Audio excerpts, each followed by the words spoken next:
그러면 이제부터 예. 어, 시사 프로그램이라고 예. 하셨죠? 아침 시사 프로그램. 프로그램에 대해서 어떤 것들이 있으면서 어떤 예. 특징이 있는지 한번 알려주시죠. 예. 그러니까 크게 5가지를 얘기할 수 있어요. 네. 일단 아마 청취율 우리가 라디오 청취율 조사를 분기에 한 번씩 하는데 네. 그 결과가 공표가 안 됩니다. 오. 예, 일반에 공표가 안 되고 그 관련자들한테만 공표가 돼가지고 정확히 누가 몇인지는 알 수 있는 방법이 없어요. 근데 이제 1위를 보통 1위를 한 방송은 자기들이 1위라고 이렇게 네, 퍼뜨리기 밝히겠죠. 때문에 네. 그거는 이제 알 수가 있는데 정확한 순위는 모르지만 이제 가장 그 많이 듣는 게 그 TBS의 김어준의 뉴스공장. TBS면 교통방송. 예, 예, 서울 교통방송이고요. 네.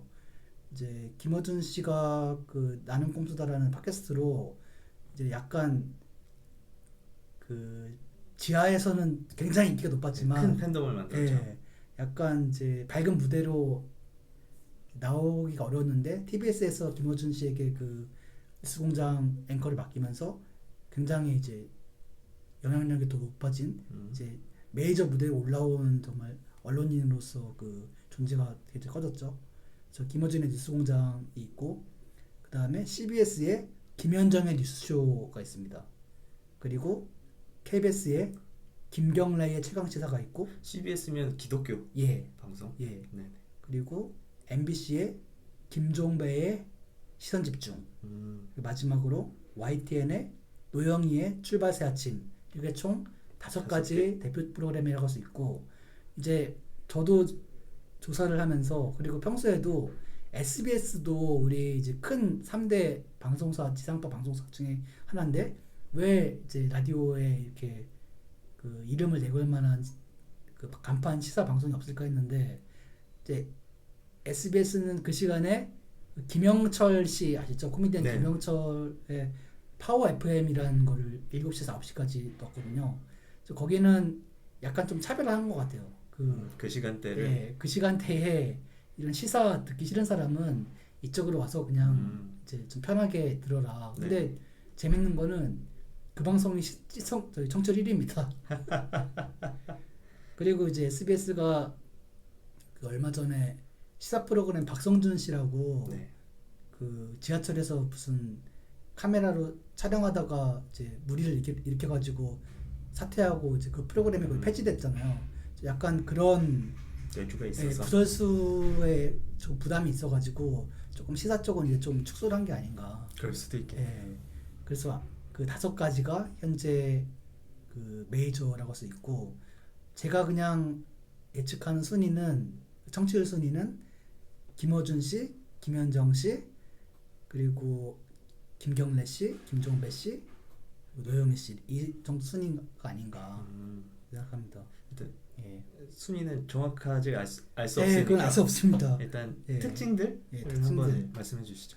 예, 그럼 우선 그 KBS부터 김경래 씨 최강시사부터 말씀을 드리면은 네. 이 프로그램이 그 김경래 씨가 지금 진행을 하는 게 2018년 겨울 12월부터 했으니까 지금 한 1년 반 정도가 되어 가고요. 그 김경래 씨가 일단 무슨 어떤 분인지부터 말씀드리면은 그 뉴스타파라는 언론사가 있지 않습니까? 네. 독립 언론사. 거기 기자분이세요. 그래서 이분이 원래는 KBS 기자시다가 나가서 뉴스타파로 가신 다음에 거기서 이제 기자 활동을 하시다가 이분이 이제 좀 말을 잘해서 어떻게 스카웃이 돼가지고 KBS 라디오 쪽으로 와서 원래는 그 저녁 시사 프로그램을 하시다가 그 아침 방송으로 2018년에 옮겨와서 지금 1년 반째 하고 있습니다. 가지고 뭐 바로 장단점에 대해 말씀을 드리면 네. 장점은 KBS다 보니까 공영방송이지 않습니까? 네. 광고가 없습니다. 음. 그게 저는 가장 큰 장점인 것 같아요. 이제 다른 방송들은 다 광고가 있어가지고 그거는 또 채널의 장점이기도 예, 하겠네요. 예, 그렇죠. 네. 한 20분 듣다가 광고 한 5분, 6분 하고 또 이중하다 그래서 그게 좀 거슬리더라고요. 근데 광고가 없는 게 가장 큰 장점이고 그리고 이제 이런 프로그램의 좀 가장 큰 문제라고 할까? 그 보통은 이제 전문가분이나 게스트분이 이제 오셔가지고 그 본인의 얘기를 하는 구성인데 이제 많은 진행자들이 자기가 얘기를 더 많이 해요. 그렇죠. 네, 그러니까 기껏 모셔놓고 그분 말씀을 우린 듣고 싶은데 자기 얘기를 너무 많이 이제 하는 그런 문제가 많은데 김경래 씨가 이제 좋은 점은 별로 그런 게 없어요. 네, 굉장히 좀 자기 얘기를 좀 줄이고 네. 이제 출연하신 분이 말씀을 많이 하게 좀 그런 유도하는 능력이 좀 좋으신 것 같고 그리고 이제 그 뉴스 탑바가 조금 독립 매체로서 아무래도 그 취재를 현장 취재를 굉장히 많이 하죠. 그래서 기성 언론에서 다루지 않는 좀 그 사회의 이면의 모습들을 많이 다루다 보니까 이제 그게 영향을 받아서 김경래 씨도 좀 다른 데서 다루지 않는 그런 좀 소재를 좀 다루는 경향이 있더라고요. 그런 점이 장점이고 네. 이제 단점은 이 김경래 제가 이제 누구를 평가하고 그러면 안 되지만 이 김경래 씨 이분이 좀 너무 좀 잘 모르시는 게 많은 것 같아요. 네. 그래가지고 조금 헛다리 짚는 질문을 좀 많이 하시는 질문을 이제 말을 끊거나 이런 건 아닌데 좀 너무 질문의 수준이 질문의 수준이 그냥 저 같아도 그냥 할 수 있는 그런 질문들 그냥 아무나 할 수 있는 질문들 너무 그냥 천편일률적인 질문을 이제 교과서에 써 있는 거 보고서 하시는 건지 뭐 모르겠지만 좀 그런 점이 아쉽고 친여적인 좀 정파성이 조금은 있는 것 같아요. 아무래도 뭐 KBS이기도 하고 그래가지고 뭐 중립적이라고 얘기는 하지만 아무래도 좀 그런 성향이 있다. 그 다음에 바로 넘어가서 이제 KBS가 MBC로 넘어가서 김종배 시선 집중은 이제 김종배 씨는 시사평론가죠. 그래서 이분도 그 과거에 이제 MBC에서 이제 방송 이런 진행 라디오 방송 같은 거 시사평론가로서 활동을 하시다가 그 이명박 정부 박근혜 정부 시절에 MBC가 좀 탄압을 받으면서 그 쫓겨났죠. 약간 블랙리스트처럼 돼가지고 쫓겨나서 한동안 TBS에 가서 이제 활동을 하시다가 이번엔 다시 컴백을 해가지고 이 프로그램을 작년 7월부터 맡아가지고 하고 계신데 그래서 이분도 이제 시사평론 경력이 굉장히 오래되셨다 보니까 굉장히 이런 아젠다를 찾아내는 능력이라든지 그리고 시의적절한 인물들을 인터뷰 섭외한다든지 이런 게 되게 탁월하신 분이고 다만 이제 좀 아쉬운 점은 뭐 이분도 굉장히 뭐 좀 지나치게 친화적이다. 예, 정파성이 뭐 의식하거나 의식하지 않건 드러난다. 그리고 좀 약간 이분이 인터뷰를 제가 하는 거를 들어보면은 너무 좀 몰아가는 좀 느낌이 있더라고요. 그리고 네. 너무 좀 그 공격적으로 이제 막 캐묻는 쪽에 있어서 좀 인터뷰 당하시는 분이 조금 당황하시는 경우가 있다. 경우가 조금 많았던 것 같습니다. 그 다음에 바로 넘어가서 노영희 씨가 진행하는 그 YTN 방송 이것도 거의 작년 7월부터 시작해가지고 시작한 지 얼마 안 되는 그러니까 노영희 씨가 그 진행 맡은 지 얼마 안 되는 방송인데 노영희 씨는 원래 직업은 변호사고요. 근데 여러 뭐 종편 방송이라든지 라디오 방송에 그냥 패널로서 이제 많이 등장하셨다가 이번에 어떻게 그 주 진행을 맡게 되셨죠. 그래서 장점은 제일 깁니다. 시간이 예, 딴 거는 2시간이라고 하지만 2시간 다 채우는 게 없고 뭐 한 1시간 40분, 1시간 30분 정도 물론 KBS는 1시간 40분이지만 광고가 없어가지고 꽉 찬 거지만 이 노영희 씨 방송은 2시간 7시부터 9시까지 꽉 채워요. 그리고 코너를 이제 1, 2, 3, 4부로 딱 나눠가지고 좀 제일 이제 내용이 풍성하고 알찬 느낌이 있는 것 같아요. 그리고 그 분명히 좀 화제가 되는 인물인데 다른 방송에서는 약간 꺼려지는 인물들을 그냥 용기 있게 이제 인터뷰를 많이 섭외를 하더라고요. 예를 들면은 주진영 씨라든지 그 하여튼 다른 데서는 이제 인터뷰 안 나오시는데 이 방송에 이제 나와가지고 얘기하시는 분들이 많고 그리고 아쉬운 점은 이제 약간 노영희 씨가 좀 진행을 가볍게 한다. 이거는 장단점은 제 주관적인 거다. 주관적인 거기 때문에 근데 괜찮았어요. 네, 이걸 가지고 청취자로서. 제가 뭐 대단한 전문가는 아니기 때문에 제 느낌을 말씀드리는 건데 약간 좀 가볍다.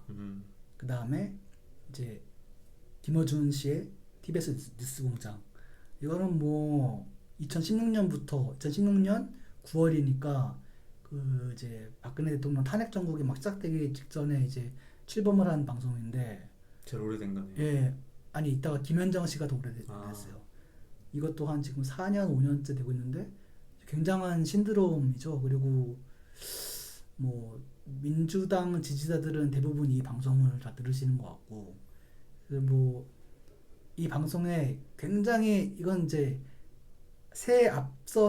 약간 이제 노영희 씨 방송은 조금 중립적인 편인데 앞에 이제 KBS MBC가 약간 친여적이라고 말씀드렸다면은 김어준 씨 방송은 극친여입니다.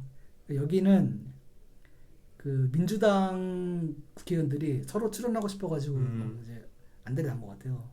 그래가지고 이제 장점이라고 하면 제가 김어준 씨를 굉장히 높게 평가하는 거는 이제 다른 것보다 조금 사람을 스타로 만들어주는 그런 실력이 있는 것 같아요. 이 아까 말씀드린 노영희 씨라든지 그 예전에 뭐 미래 자유한국당의 원내대표였던 그 김성태 의원, 나경원 의원이라든지 이 김어준 뉴스공장에 고정으로 출연하셨다가 인지도가 높아져가지고 그 다른 방송에 고정으로나 주 진행자로 가셨다든지 뭐 이제 당에서 높은 직책을 찾았다든지 그런 분들이 되게 많아요. 제가 보면은 김어준 씨가 좀 그 원석을 발굴해가지고 좀 띄워주는 그런 게 좀 보는 안목이 조금 탁월한 것 같아요. 그 김진애 지금 의원 되셨죠? 그 열린민주당의 비례 1번 김진애 전 의원이신데 그분이 뉴스공장에 고정으로 되게 오래 출연하셨거든요.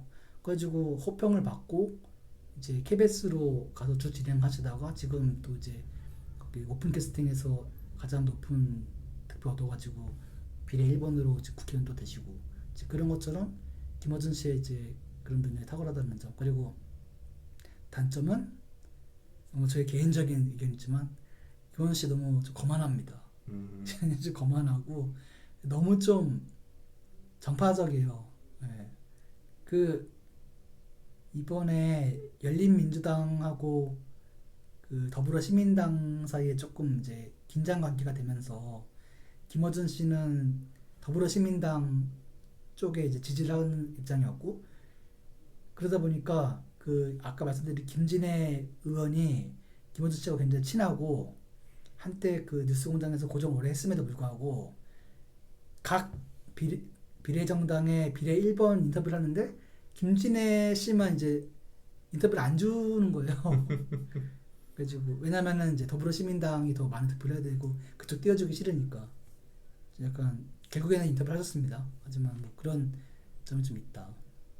그 다음에 마지막으로 김현정의 뉴스는 굉장히 오래된 방송입니다. 이거는 CBS가 사실 그 기독교 방송으로 그 그냥 기독교인들만 듣는다고 생각을 하시는데 이 뉴스쇼는 거의 뭐 이런 종교적인 색채가 없는 정통 시사 방송으로서 굉장히 이제 인지도 높고 높은 평가를 받고 있는 방송이고 이 김현정 씨는 CBS 직원이에요.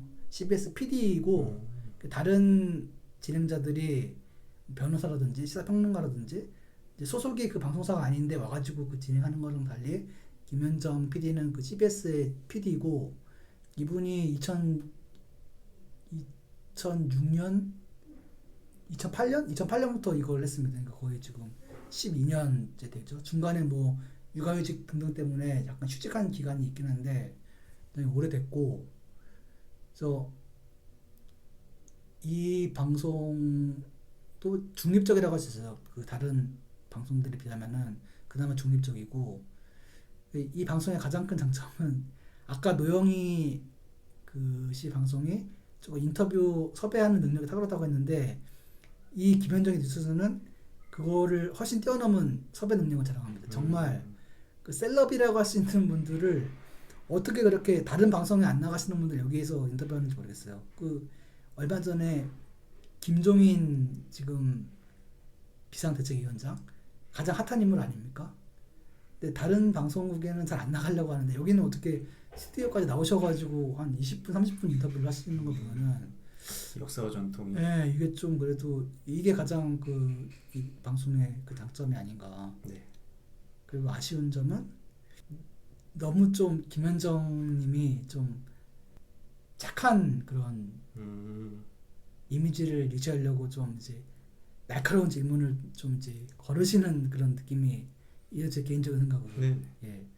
그래서 이제 그 5가지 방송에 대해서 이제 오래 얘기했는데 제가 간단하게 짚었고 이제 제가 이제 뭐 좀 제안이라고 생각하는 거는 이 방송 라디오 방송이 굉장히 좀 파급력이 센데 반면 좀 비평이라든가 뭐 규제라든가에 대해서 많이 사각지대에 놓여 있는 것 같다. 그래서 좀 이런 거를 다뤄주는 그 우리 권위 있는 방송이 좀 있었으면 좋겠고, 예.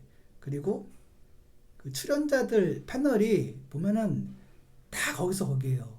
그 맨날 나오는 사람이 또 나옵니다. 가장 대표적으로 박지원 씨. 그분은 도대체 안 나오는 데가 없고 뭐 박지훈 변호사라든지 뭐 이 방송 갔다 저 방송 갔다. 그래서 이 방송사들이 좀 항상 그 나오는 사람만 내보내기보다는 좀 새로운 그 우리 대주님처럼 되게 뉴페이스 있고 생각 있고 말 잘하시는 분들 많은데 좀 이런 신선한 패널들을 좀 발굴하는 노력이 필요하지 않을까. 예. 그리고 보다 더 많은 일반인들의 목소리를 좀 더 이제 내보내줬으면 좋겠습니다. 뭐 정도로. 네, 알겠습니다. 예. 잘 들었습니다. 사실 지금 말씀하신 방송들을 듣지 않는 사람으로서 두두님 말씀만 들어도 아 이런 상황이구나라는 게 이해가 잘 되는 것 같아요. 그리고 여러 5가지 방송들의 장단점을 얘기하실 때 공통적인 단점이 네. 정파적인 것. 네. 전부 다는 아니겠지만 정파적인 문제들이 지적을 하셨어요. 그래서 생각을 해보면 자유로울 수 있을까라는 생각을 해요. 사실은 이제 TV 뉴스라는 거는 그 앵커가 자기 의견을 밝힐 수 있는 시간이 되게 제한적이지 않습니까? 대부분 그냥 보도 위주로 나가는 거고 네. 그에 반해서 이 라디오 방송은 되게 길다 보니까 어쩔 수 없이 자기의 그 진행자가 자기 의견이 들어갈 수밖에 없어요. 그 하다 보면은 뭐 그런 한계는 인정하지만 그런 걸 인정하더라도 좀 도를 넘어서는 부분이 간간히 들립니다. 네. 듣다 보면 저도 듣다가 정말 이건 못 진행하겠다 해가지고 거기다 막 이제 시청자 게시판 들어가지고 막 글 남기고 그러기도 하는데 좀 그런 거는 좀 어딘가에서 좀 조직적으로 비평을 하고 좀 스크리닝 해줬으면 좋겠다.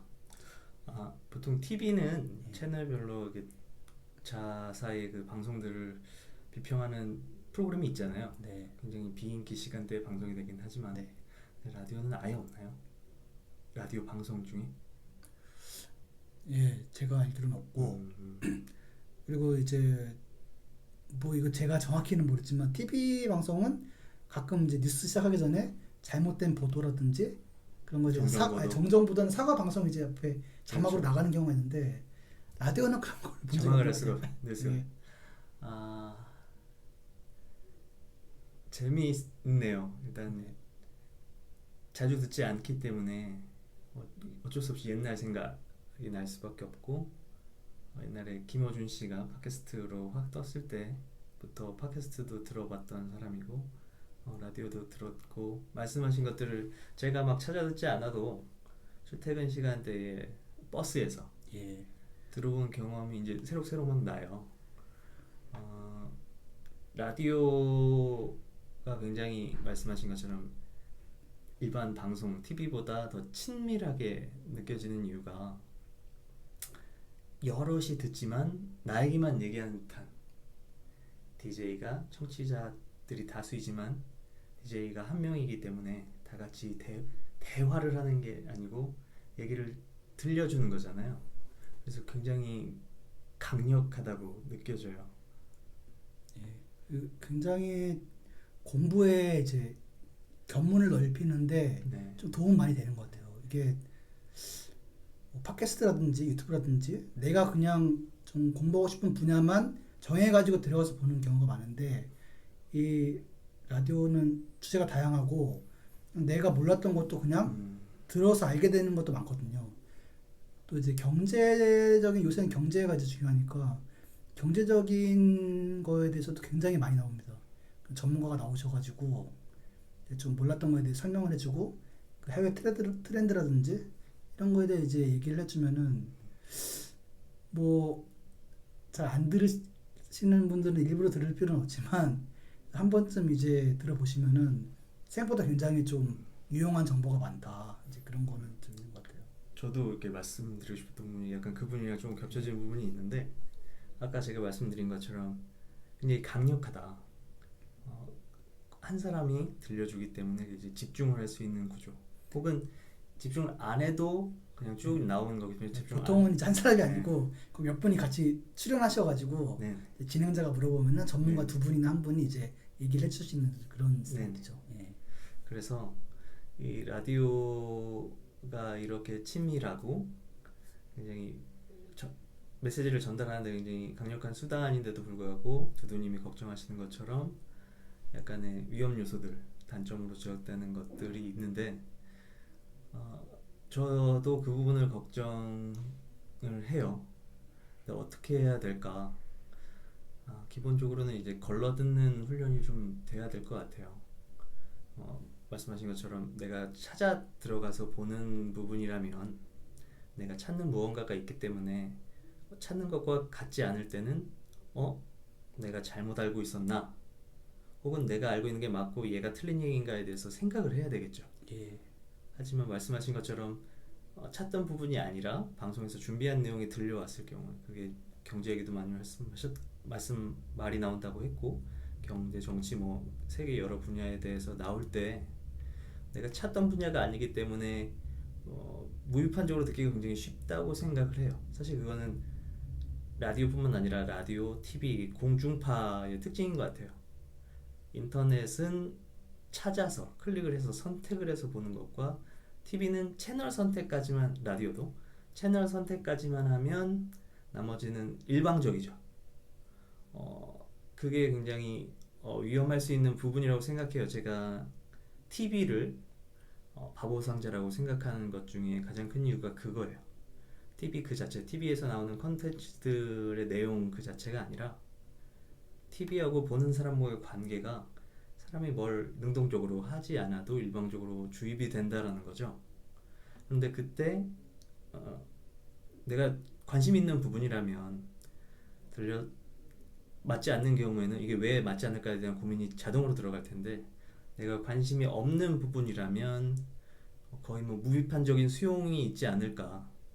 그래서 위험하다. 그래서 강력하기도 하죠. 그래서 메시지를 발신하는 사람 입장에서는 TV나 라디오가 굉장히 강력한 이유가 그거라고 봐요. 반대로 메시지를 수신하는 사람 입장에서는 굉장히 얕잡아 보면 바보상자고 나쁘게 얘기하면 빅브라더죠. 내 생각을 조종한다. 나도 모르는 사이에. 그래서 라디오를 생각할 때도 저는 거기에 연결을 하게 됐어요. 그래서 좋은 정보들이 다양하게 쏟아지는 게 그냥 좋을까? 그리고 좋지 않은 정보도 치우친 정보도 있다라면 그럼 더욱 더. 하지만 이거는 약간은 취향의 영역이기도 하고 하니까 말씀하신 것처럼 이거를 약간 스크리닝하는 제도가 필요하고 어떻게 해야 될지에 대한 고민도 좀 있어야 될 것 같아요. 근데 그거는 이미 TV에서도 지금 훨씬 더 많은 파급력을 가지고 있는 TV에서도 일어났던 일이라 이미 그게 문제가 됐다고 하면 TV에서 먼저 해결책이나 방향성이 보여져야 될 것 같은데 그렇지 않은 걸 보면 이게 쉽지 않은 것 같아요. 그래서 다시 제 생각은 걸러듣는 방법 혹은 매체를 바꾸는 거죠. 인터넷으로 다시 듣기 같은 거를 하거나 한다면 제가 아까 TV를 얘기할 때도 같은 방송을 보더라도 내가 찾아서 보는 거면 기본적으로 시간적 제약이 없어지죠. 그 방송 시간에 앞에 있을 필요가 없고 중간에 화장실 갈 때 혹은 딴 거 하고 싶을 때 글만 보고 싶을 때 멈출 수 있는데 TV나 라디오는 그게 아니죠. 그게 저는 굉장히 부정적으로 봅니다. 실시간 속보는 그게 핵심이기 때문에 그 방송이 그 순기능을 하는 거지만 그 역기능을 하는 부분도 그 실시간으로 나오기 때문에 받는 사람 입장에서 선택의 여지가 없어요. 근데 이게 조금 제가 다음에 얘기할 주제이기도 한데 습관이 되는 거죠. 라디오를 틀어놓고 있다, TV를 틀어놓고 있다. 그래서 이런 생각들을 해보셨으면 좋겠어요. 제가 라디오는 아니지만 TV를 가지고 했던 생각이었어요. 내용이 얼마나 좋고 나쁘고를 떠나서 그 방식, 그 메시지 전파자, 전파의 송신자와 수신자의 이 방식이 인터넷하고 다른 점, 그 중에서도 약점이자 좀 부정적으로 볼 부분이 거기라고 봤기 때문에 여러분도 한번 생각해 보시고 이런 라디오에 대해서 굉장히 좋은 정리된 말씀 잘 들었고요. 라디오를 들으시는 분들이나 혹시 듣지 않는 분들 혹은 TV를 보시는 분들도 한번 생각해 볼 만한 이야기가 아닌가 그런 생각이 들었습니다. 그럼 오늘 라디오 오전 시사 프로그램에 대한 비교 분석에 대한 내용은 이렇게 마치도록 하겠습니다. 고맙습니다. 감사합니다.